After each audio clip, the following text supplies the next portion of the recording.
Hey guys, so today we're going to add the watercolor to your Zentangle landscapes. But first I want to teach you how to do a gradient with watercolor. So you can do a gradient in here, or in here, or in here. But somewhere on your watercolor landscape, I want you to show me that you know how to do a gradient with watercolors. It could be really cool to do like a sunset kind of feel in the sky with a gradient from like orange to red. That's probably what I'll do, but I'll show you. But first I want to practice a little bit before we go straight to your landscapes. So we're going to do something kind of like this just to practice. So on this one, we'll do a gradient from one color to another. And then on this one, we'll do a gradient from just one color until it gets lighter to almost white. So you should have your little piece of paper. If you don't have one, just grab one and fold it in half.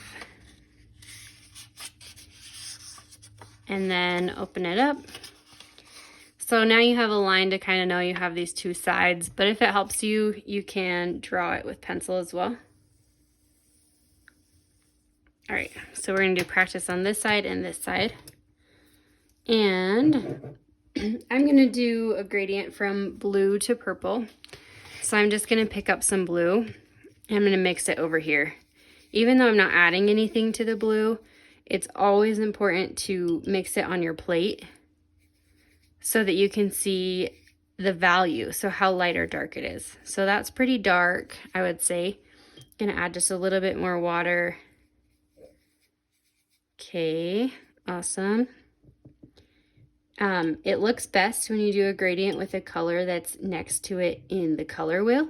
We haven't spent a ton of time on the color wheel yet, but like green would look good or purple would look good. So we're gonna do purple.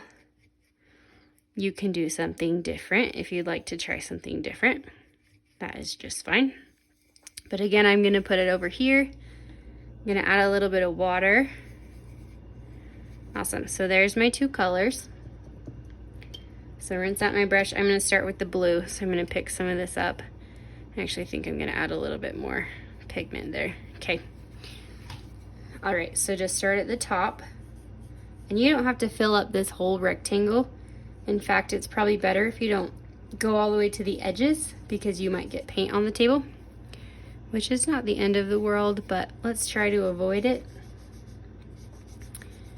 So you'll just paint about halfway down, pick up a little more. The more watery it is, the better it will combine. But there's kind of a fine balance between too much water and not enough water. So you kind of have to do a little practice to figure that out. But then we're going to take the purple and start from the bottom and go up toward the blue. And then they meet here. So we're going to go up a little bit into the blue. Rinse out your brush. Maybe bring the blue down a little bit into the purple. Just kind of going back and forth over it until they kind of blend seamlessly. I think that looks pretty good. You don't want to overdo it too much.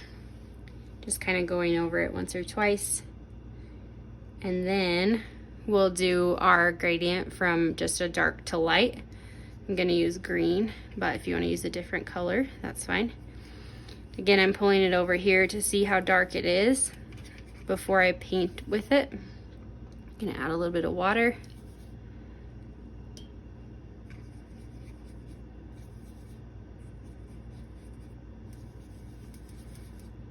Awesome.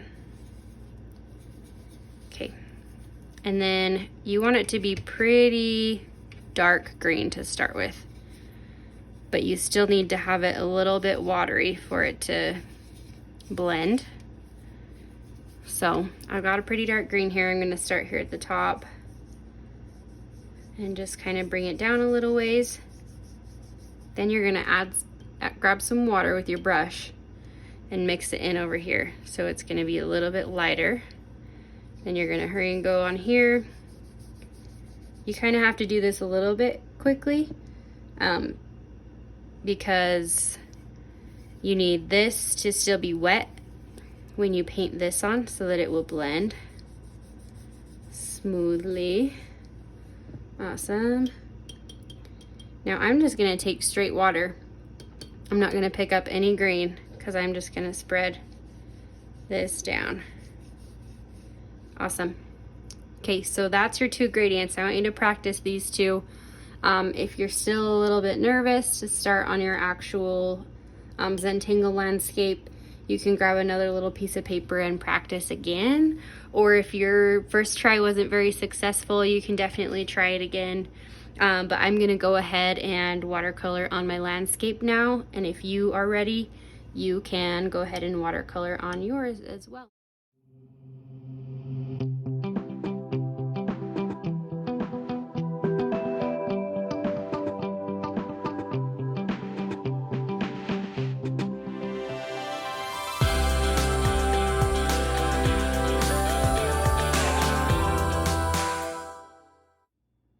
Alright, so here is my finished Zentangle watercolor. Still a little bit wet, but I decided to do kind of a color scheme. So my mountains are cool colors. So cool colors are purple, blue, and green. So I decided to do cool colors on my mountains. And then my sky is warm colors. So warm colors are yellow, orange, and red. So I did a little bit of orange and yellow, and then red with just a little bit of yellow for my sky, for kind of like a sunset look. So you can go ahead and try that if you want to. One thing that you'll have to kind of practice on this is painting inside the lines. So just be careful when you get close to your next mountain. Just be gentle on those areas. I even messed up a little bit right here. If you saw, got a little bit of this orange down here. If you get paint in the wrong spot, just add a little bit of water here, like I just noticed on mine. There's a little bit of blue right there. Just get your brush with a little bit of water and just kind of paint over the top of it, and then grab a little piece of paper towel and just dab it. Awesome. So that totally worked. It kind of got rid of the blue that I got outside of the lines. So this is kind of the finished piece. So you guys are awesome. Thanks.